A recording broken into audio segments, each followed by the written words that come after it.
Know how you stop niggas from being heavy? Niggas need to start charging niggas to come in these gambling spots. I keep all the broke niggas out. You charge a nigga $100 to $150 to come in there, that'll keep a lot of niggas out, man. I'm shooting to a deuce, a nigga came from left field. Yo, son, you mad corny, Primo. What happened? Hold on, let me get this point real quick. Now, how you unfollow me on the gram, bro? Oh, my ace! Yo, let me ask you a question. With this mic, right? Fuck is going on? Fuck, you caught me lacking. Mr. Spinner shit got taken? No way. Nah, these niggas don't got no code in the street. Nah, nigga, I ain't trail when 4 niggas. Tune into me. You know you watching The Dribble by Gully TV. We live. And we got a special guest from Brooklyn. Before I get off into my interview, I want to give a special shout out to Arlist Michaels for the accommodations here. This is incredible. We got the lights. I'm feeling the lights, man. I could really get used to this. Primo, how you feel about the lights? I mean, I like the lights. You know, it's a lot of attention. It look good on us. Yeah. No, it's natural. I could jack it. No doubt. You've been putting up all-star numbers online as of late, and I couldn't help but to take notice, and I have a personal relationship with Arlist, so he put us together. Go ahead and introduce yourself. It's Primo, also known to others as Mr. Spin That Shit. You see what's going on. I'm here with Gully. We on Gully TV, man. He trying to tap in. He trying to see what the hype is about. We just here to go viral. No doubt. When I first took note of you, this is a few months back. Y'all was having like money wars. Yeah. And I'm watching videos and I'm taking note of context clues and shit like that. And my understanding of it was that the scammers was online battling. What you got to say about that? The magicians, you mean? The magicians. That's a little cleaner way of saying it, yeah. More of a professional moniker, a magician. Mm-hmm. How long you been a magician? Me? I've been finessing for a little minute, man. No, I've been also my main income gambling. Yeah. I've been doing it for a long time. You know what I'm saying? A lot of people think I get a lot of my money from being a magician. Now, gambling, that's how I really came quick. Right. How did that money war shit start? That shit was... Honestly, that was between two individuals that's competitive to one another. You know what I'm saying? Just I'm from Brooklyn and they from Uptown. You know, two different styles. You know, Uptown. You know, they more flashy and smooth. Yeah. You know, I'm from Brooklyn. I'm more rugged and raw with it. So it was like two different styles, but it's just, you know what I'm saying? It ended up being a big circus. It was fun. It was entertaining, wasn't it? It sparked on Instagram, right? Hell yeah. It was nothing else to do. How did that shit come into play? Tell me about it. So me and this other dude, we was basically like competitive. Like, nah, I get more money. Nigga, no, I get more money. Nigga, I fuck badder bitches. Nigga, I fuck badder bitches than you. Right. Nah, you ain't doing it. You ain't doing that. Until the nigga just came out and said, yo, you broke, Primo. And then me, I got on a gram and I just posted that dog shit and it started being very arrogant with it and talking shit and showing that type of energy throughout the camera and people was loving that shit. And then like, he came in with his little fly shit, furs, minks, talking his fly shit and people were tuning in. And then it became a saga. It became a fathom. Who can do what better than who? Who got the better presentation? Yeah. You know what I'm saying? Until I just said, fuck everything, man. Was y'all aware of each other? Y'all both New York City magicians. Was you acquainted with these guys? Yeah. I was in prison with him. No, we know him. I knew him prior to that, whatever. Oh, so it wasn't no static. This was friendly competition. This was friendly competition. Some player shit. Yeah, hell yeah. That was a friendly competition. No doubt. All right. From that's how I was introduced to you, and I seen a couple of your rants. I'm aware of the title, Mr. Spin That Shit. How did you get the name, Mr. Spin That Shit? That's a long story. That goes back to last year.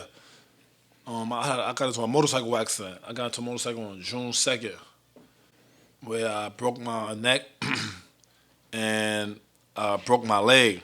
I got a rod in my leg and screws and stuff like that, and I was paralyzed for 2 months. Yeah. I was actually in the hospital for a month and a half, to where I started getting a little feeling, and then I started off on a scooter, then to crutches, And you know when you station and you got some type of motion and you making money, you accumulate a lot of money because you're not spending it. You're damn near bed rest. Right.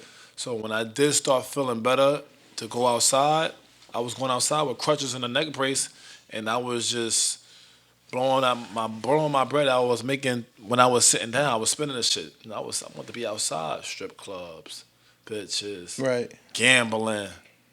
That's how that shit came about until the nigga named Mr. Spin That Shit. Mr. Spin That Shit is not a name for a trick. Cause a lot of people might say, oh, that's Mr. Spin That Shit, like he just tricking on girls. Nah, it's not one of those. Nigga, it's a nigga nigga, you paying bills, you spending that shit. You doing what you gotta do, you investing in stocks, bonds, whatever, crypto, it's money being spent. So when you are known for spending a lot of money, Mr. Spin That Shit. And it's somebody in every city that's Mr. Spin That Shit. And that's so crazy because you yourself, you could have kids. I don't know if you have kids, but you could have kids and you could just buy them mad gifts and be like, yeah, I'm Mr. Spin That Shit. Nigga, I'm Mr. Spin That Shit. So, each his own, man. That's how that name came about. Recently, I took note of you being an MC. I thought that you would. Niggas show up on the internet and have their moment. Some niggas would be around for 30 days. Some niggas would be around for 30 months. I considered you to be one of those guys who, okay, this is the latest new guy to the internet. I didn't expect it to have any staying power, no hang time or nothing like that. But recently, I started to get wind of you rapping, and I tapped in, and you really get busy. How long you been doing music? Honestly, taking it serious to my craft right now within the last 5 months. That's it? Yes.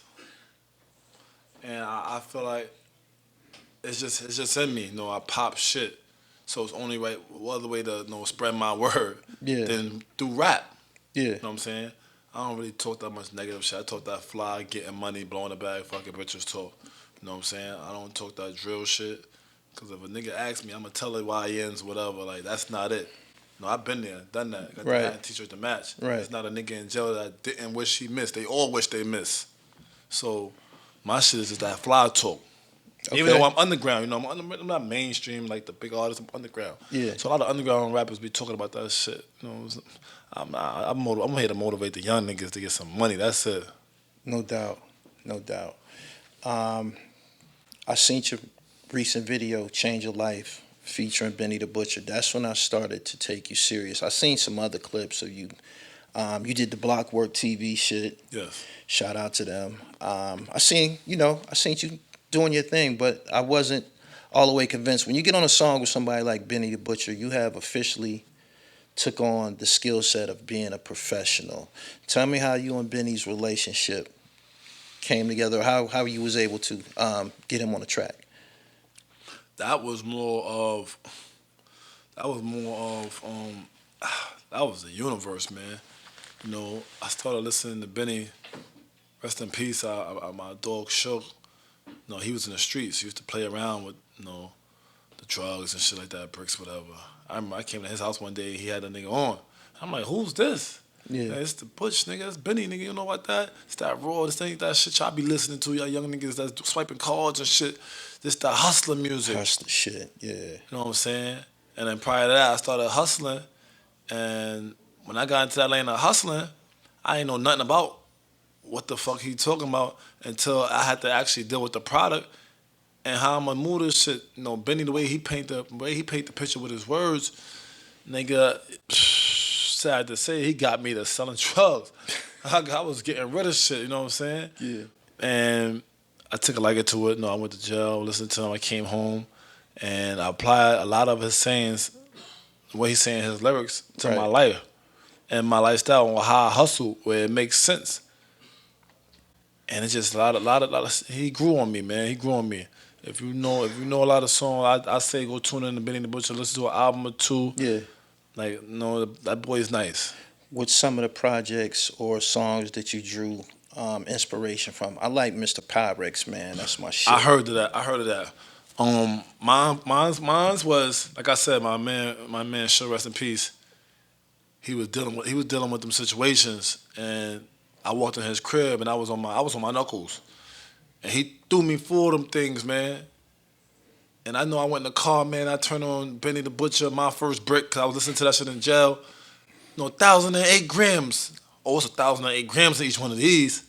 And I ain't gonna hold you, man. Listen to that shit, man. You could get rid of a whole bird, man. No talk, easy. Right. And I just been just moving. That's it, just moving, man. Heavy. Shout out to Benny the Butcher and the whole BSF. What I like most about that hustler soul music that they put out is that it kind of reminds me of the Mobb Deep, Wu-Tang. You know, that in the 90s, before all of this drill came to be and all of this violence and shit, it was about being a hustler, about being pretty, about being fly and shit like that. When Griselda and Benny, 38 Special, and all those guys came back out, they restored the whole lyricism shit. Like, for a minute, music had started to deviate away from substance. What I mean by that is it became very simplistic. You had the drill music. You had niggas who had tried the auto-tune shit. Like, the East Coast seemed out. And you got a real live relationship and cosign. You going on tour. Yes. Tell me about that. Well, Butch got a lot of tours set up within the next couple months, and then he got an international tour in Europe and shit like that in like August. Yeah.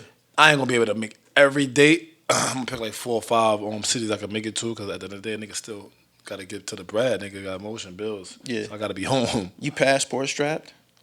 You passport strapped? You passport ready? You can go overseas? Yeah. I've been overseas. You ain't been watching long enough, man. You ain't hear me popping my shit on the side of a volcano in St. Lucia? That's a I fucking told you, volcano man. I right just got past the money war shit, man. Like this whole music identity that you establishing, this is totally new to me, man. I'm just now understanding that you really taking this shit serious. You really a part of this hip hop shit. Yeah. So, as far as the tour is concerned, what type of set you got put together? How many songs you? Well, you know me. Me, I would want to perform everything I got, but I got a main 2, 3 I would like to do. You know, and that is the first one, Talk About Me. That's basically saying how I don't get love in the city that I'm from, but I get love out of town everywhere else. I Ain't Trip. No, that song right there from when I got caught lacking, whatever. I made a song about that. And of course, my first record with my favorite artist was Change Your Life with Benny the Butcher. I could change your life just by giving you my wrist. Right. And that song right there came with a girl. Like, basically, I used to tell Shorty, yo, I could change your life just by giving you my wrist, referencing to my watch. Yeah. You know what I'm saying? And no, that's it right there. Those main 3 would be that'll be it. That'll be it. I like that joint you played with Ron Browse for me. Oh yes, that's coming up. That's gonna be the summertime anthem. Yeah. No, I said, Mr. Spin That Shit. No, everybody keeps saying, yo, Primo, come on with a Mr. Spin That Shit song. And that right there, shout out to Ron Browse with the beat and everything. How did y'all get together? Mr. Spin That Shit. You know who did that, man. Arlist Michaels. Shout out to Arlist, man. Arlist doing his thing, man. He's somebody who has been like a mentor to me. And as far as this media shit goes, I met him probably like 20 years ago in Redman Studio. This is when G Baby was living. And Arlist was one of the like top 3 niggas in the DVD era. And he's always been very, very generous to me in regards to his time, placing a phone call for a nigga, all of that. The dot connecting, probably similar to the shit that he does for you. But yeah. Shout out to him. Who's some of the people that, we can expect to hear from you recording with? You got, if you don't mind, your feature library. What you got going on? I got a feature with Chase Fetty. You already know the Butch, Fuego, Smoke Boja out of Boston. Shout out to Smoke Boja. Shout out to Smoke. A lot of people told me to send a lot of things over, man. I want to work with Keen. I seen Keen at the last concert. He like, yo, whenever you ready, come to my crib. I got the studio in there. Keen Streets. Yeah, Keen Streets, whatever. Shout out to him. Fuck with him. It's a lot of people. They wanna. What I wanted to, be a part of this shit. Yeah. When you talk the way I talk, and people can relate, they want you on that shit. Since you went from being a magician to a hip hop artist, how are people receiving you?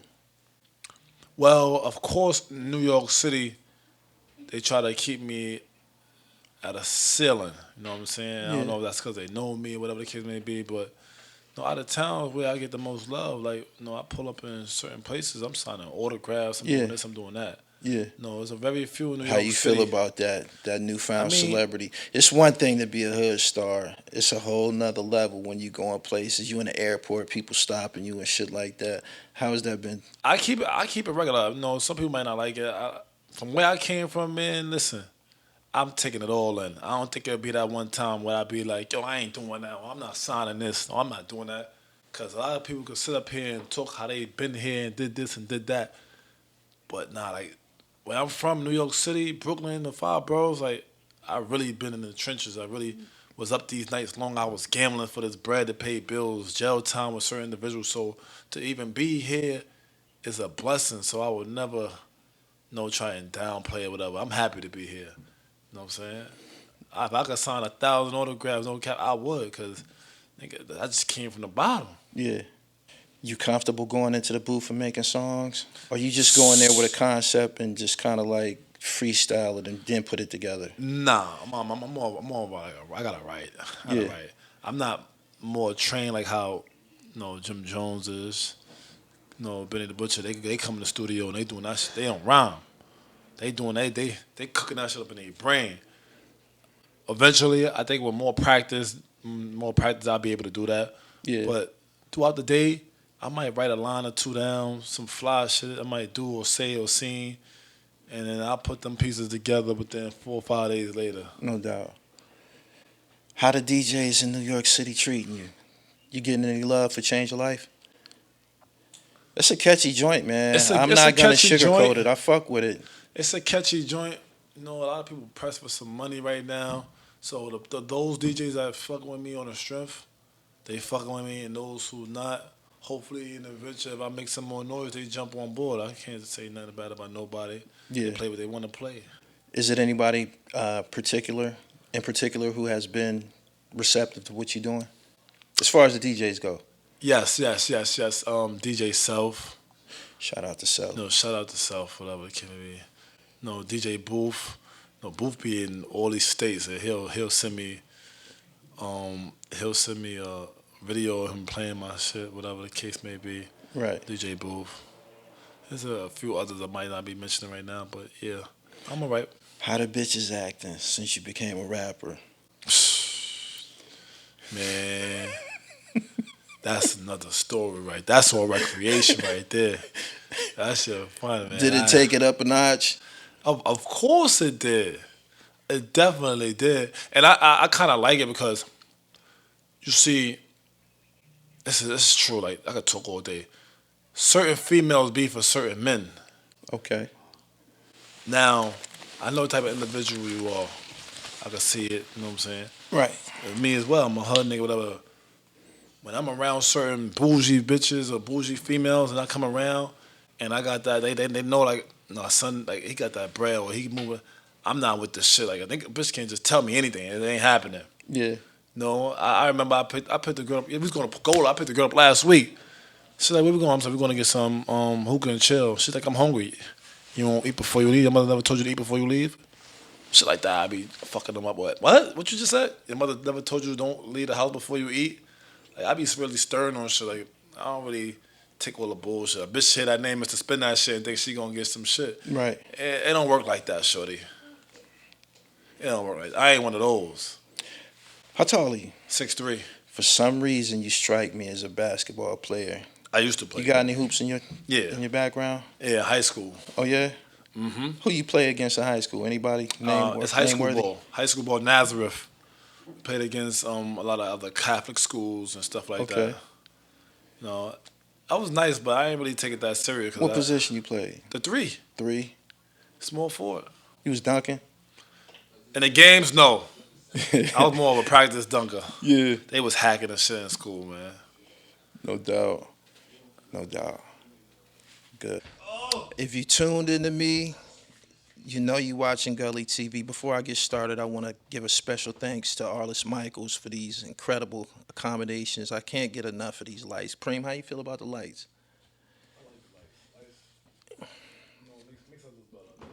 You're gonna have to get used to it, man. Take off your hood so these people can see you. It's gonna be a lot of important people. You might get a movie role fucking with me, man. Let these people see you. You on Gully TV.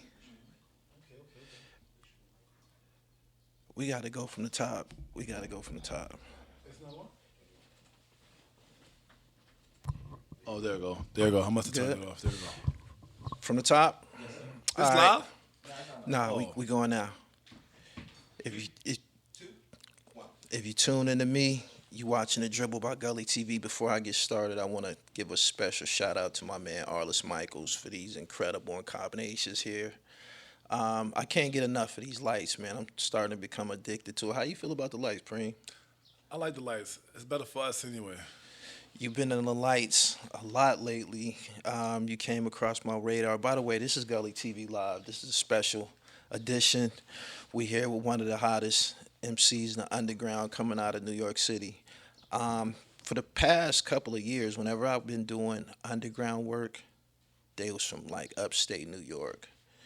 And I think Rome Streets was the last underground artist that I profiled. So this is we switching lanes, my nigga. How you doing?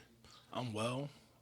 I'm energized. Health is wealth. I work out every day. I'm good. Yeah, me too. I try to keep a smile on my face. No doubt. Why do I get the impression that you might have some basketball in your history? Did you ever hoop? Yes. Did you? Yeah. Was you nice? Yeah.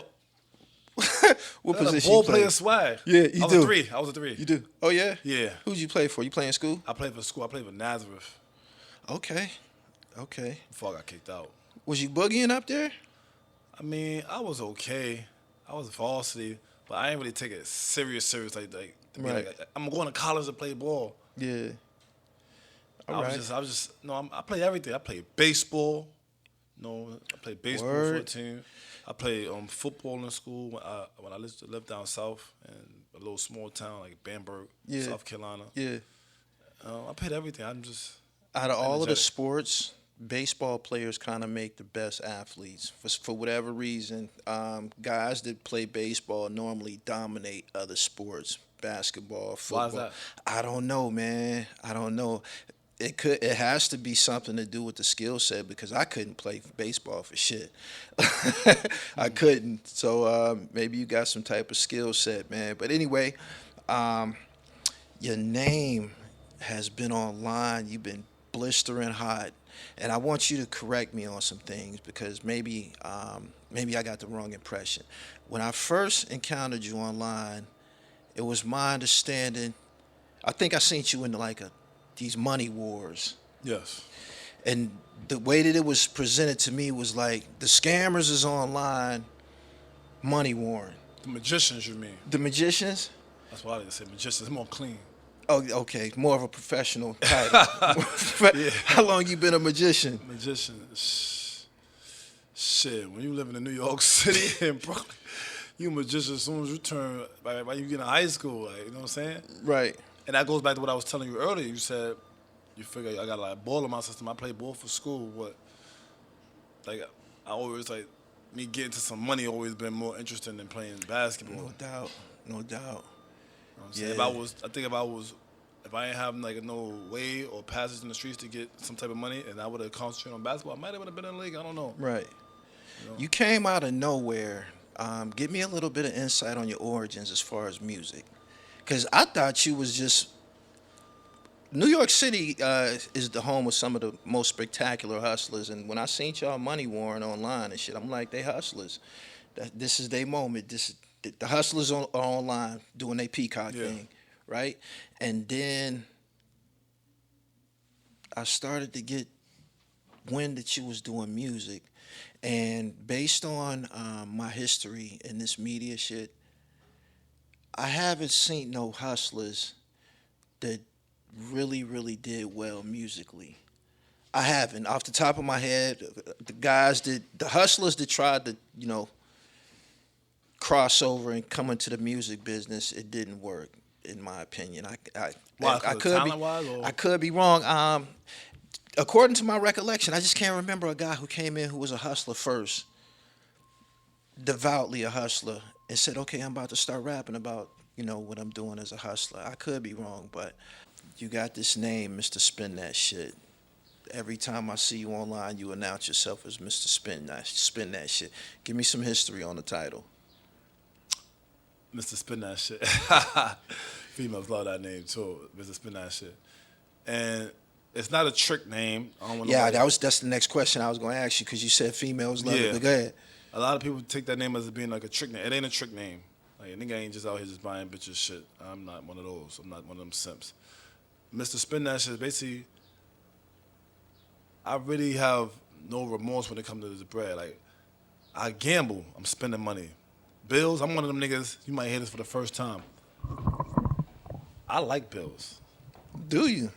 I like bills. I mean, I got something going on. Like, bills is good. I mean, there's certain things that's going on in my life it has to be done. Like, bills is good to me. You know what I'm saying? If I can maintain whatever bills is going on, that's a better life for me.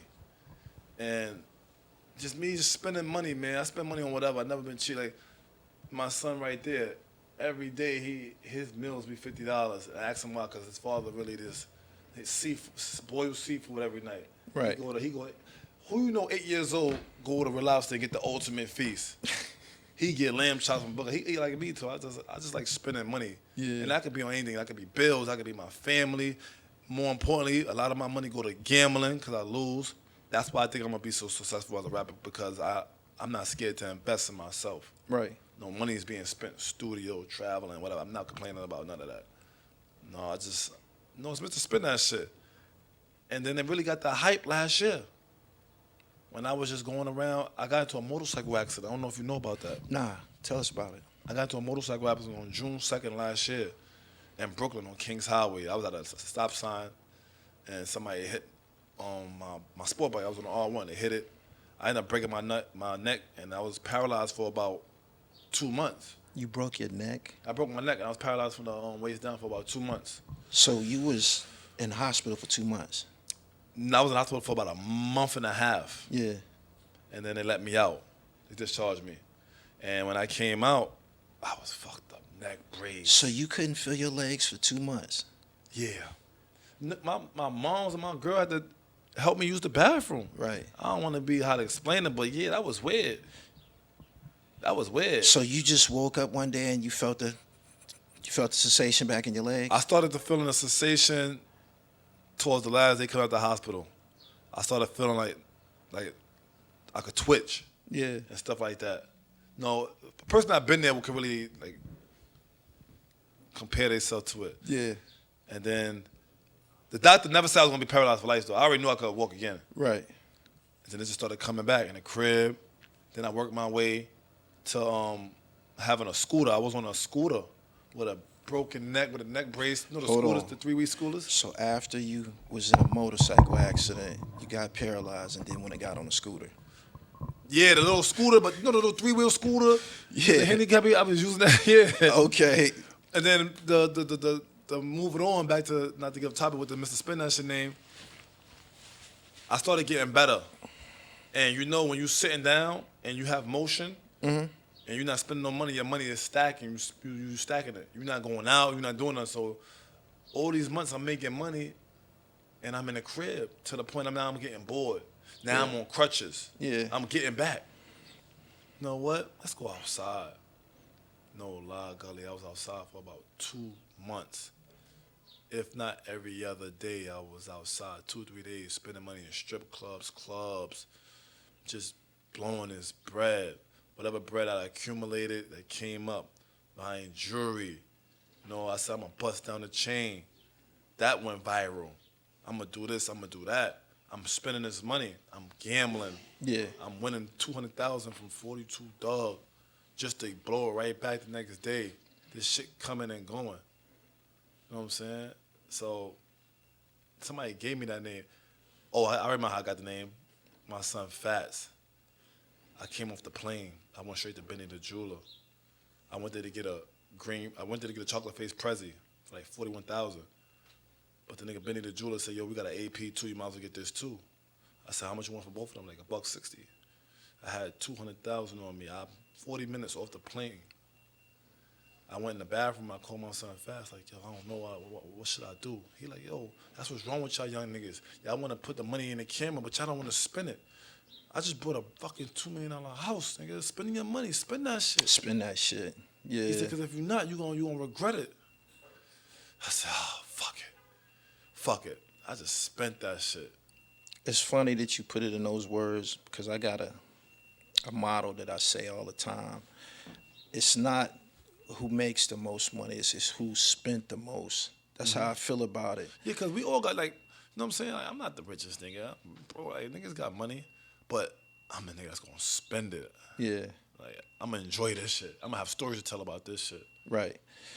Just so nobody misunderstands my theory, when I said it's not who makes the most money, it's who spend the most. I'm in the stock market now. That's what I do now. And I buy as many shares as possible. So in a nutshell, spending can be a form of investing. Yeah, definitely investing. You invest on a lifestyle, on the outlook of people, how they look at you. It's an investment. Yeah, hell yeah. You lead a lifestyle publicly online that has proven to be dangerous for some. Pop Smoke was killed about some jewelry, I believe. P&B Rock was killed about some jewelry. They just killed a young boy named Qua in Philadelphia about some jewelry.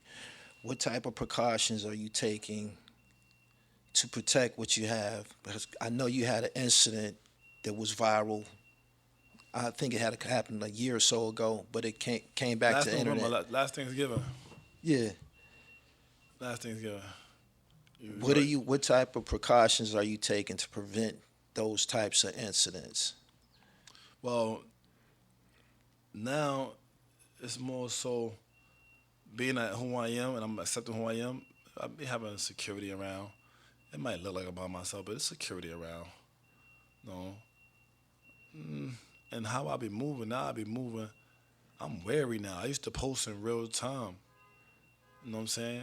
I used to post in real time. I used to be here, post well. Now I don't even do as much as that no more. Yeah. Got to play defense. It's just a part of the lifestyle. Some hungry niggas in this world, man. They put niggas down for nothing. That's how I got caught last time. It was no defense. I just thought it was a certain code once you come from something. Yeah. Oh, no. You know what I'm saying? Man. Niggas is starving, man. I had to understand that I got a lot of jewelry, too. I be trucked up and shit like that. And I like to wear my jewelry in settings where it's not valued. You know what I'm saying? Wear my jewelry on resorts. You know what I'm saying? Wear my jewelry. I might be on a date or something like that. Fly high price restaurant or some shit like that. The people that are in these settings, they don't value diamond jewelry. That's some nigga shit. You know what I'm saying? So I try to respect the streets in regards to some niggas is starving. And, you know, we be around, man, with a couple 100,000 on and shit, man. That could turn a nigga to a crook right away. So this might be something, you know, to be mindful of, man. Like, in regards to the places that we be, you are a hip-hop artist. You know what type of niggas is coming to these shows. You know what type of niggas is, you know, attracted to this shit.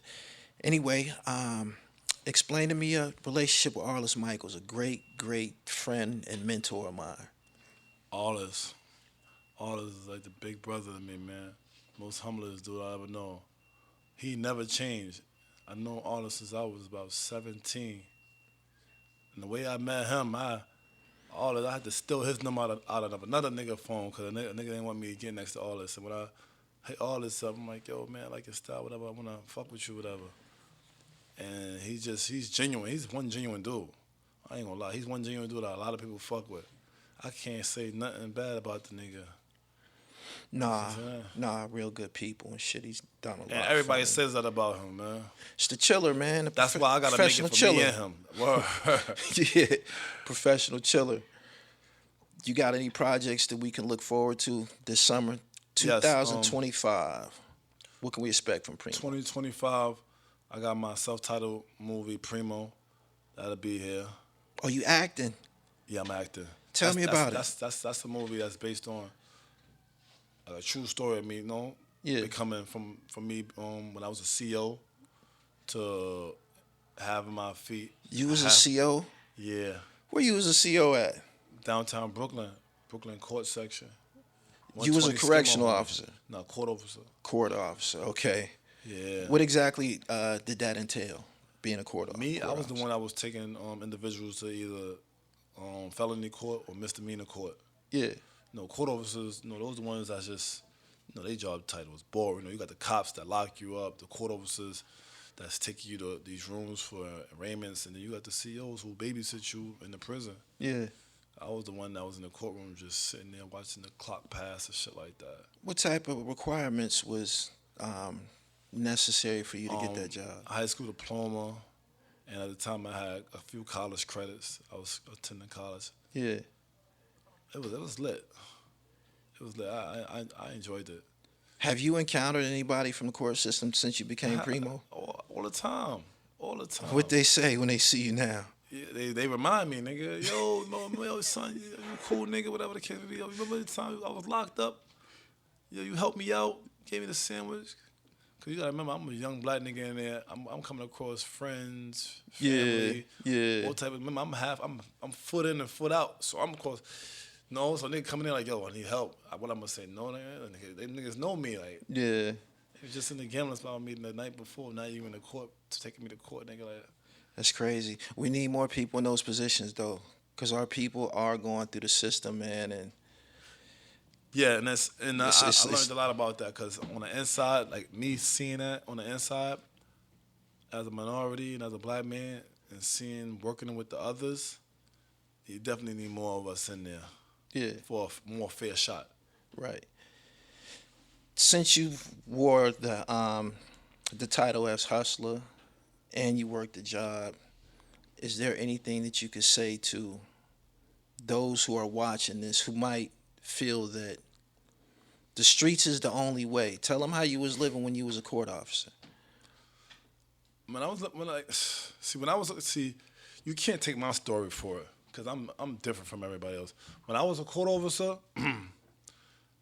I was working 8 to 16-hour shifts, 5 days a week.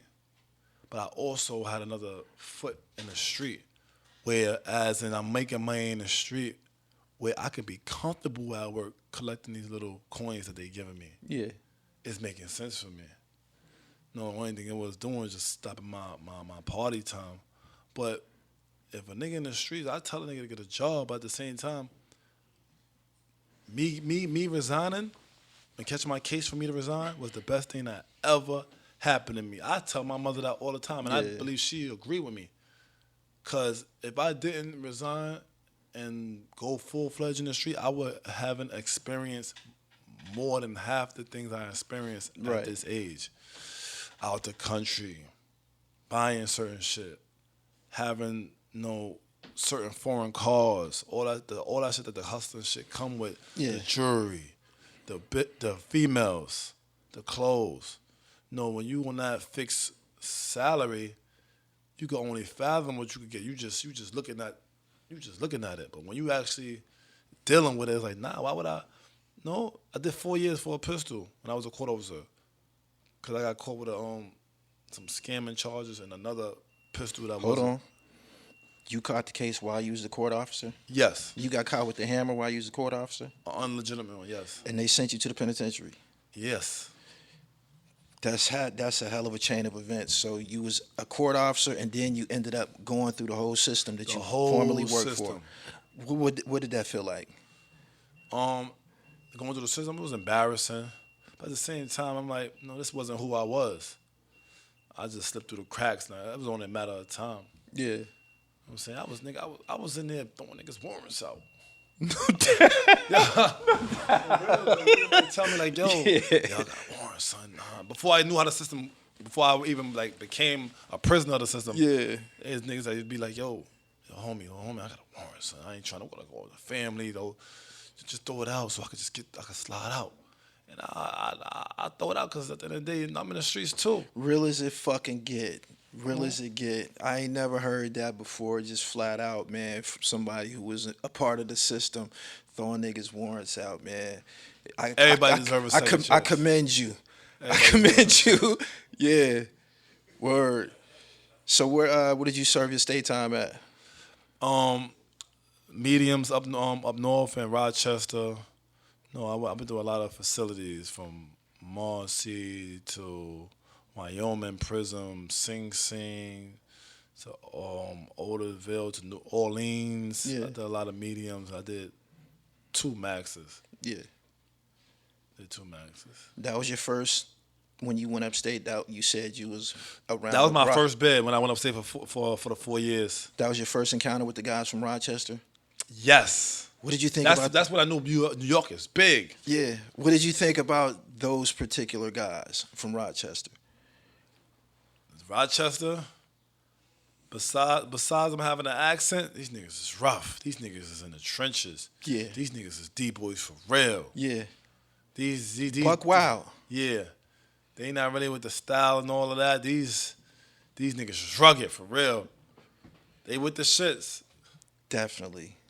As opposed to Buffalo, Utica, all them upstate. No, you never. Upstate G's, what they call them. Yeah. Upstate G's. Yeah, they not to be underestimated. A lot of people that ended up moving to those spots came from the 5 boroughs, though. You know what I'm saying? Like, niggas went out of town to hustle and made babies and shit like that. So you got all types of different people all up and down the upstate New York corridor. The Rochester guys, that's some talent that I've dominated online.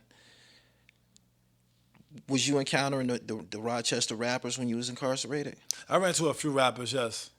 No, when everybody was diverse or staying to themselves, don't know the Queens, Brooklyn. I was one of the individuals I was fucked with everybody. Yeah. From the upstate G's to this person to that person. So, no, I met a lot of Rochester and Buffalo, Utica people, everybody up there.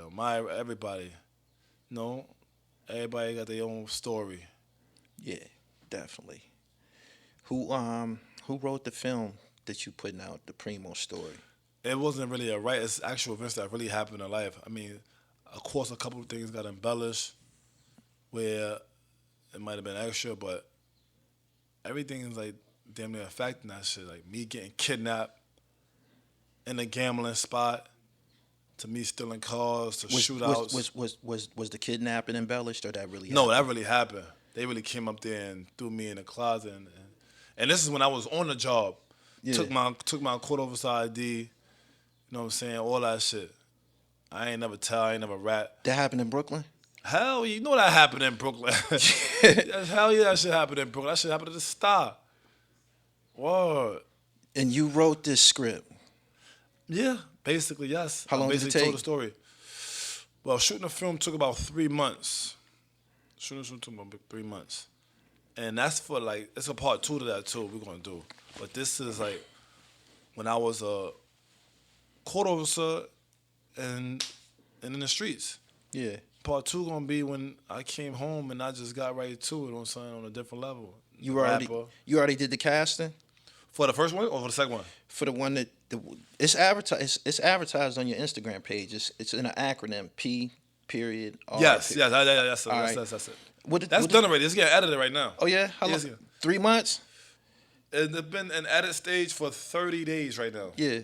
So we're looking for the right time to put it out. The right time to put that out should have been doing that Money Wars. Yeah. But we were still filming around that time. Casting. Who were some of the people that you casted? Is it anybody that's recognizable? We got Daniel Jean in it. But a lot of the people was locals. Yeah. A lot of people was locals that helped me out. You know that portrayed certain people in the movie. A lot of people was gambling spot people, but it was no really major. It's something I grinded this one out. It's gonna be good. It's gonna be good. It's relatable. Yeah. And it gives you a little insight to where I came from, cause I don't have no skeletons. Do you know who Kai Alaska is? Yes. You remind me of that nigga, man. You might talk about this different Kai. What Kai was Leon the Zogod in Money and Violence. No, I don't know. I ain't seen You don't know who he is? Nah. you remind me of him heavily. He's an actor, and that's probably somebody you might want to check out. You doing these films, Brooklyn, Hustlers. I highly recommend him. His name is Kai Alaska. He was Leon the Zogard in Money and Violence. It's my man. Shout out to him.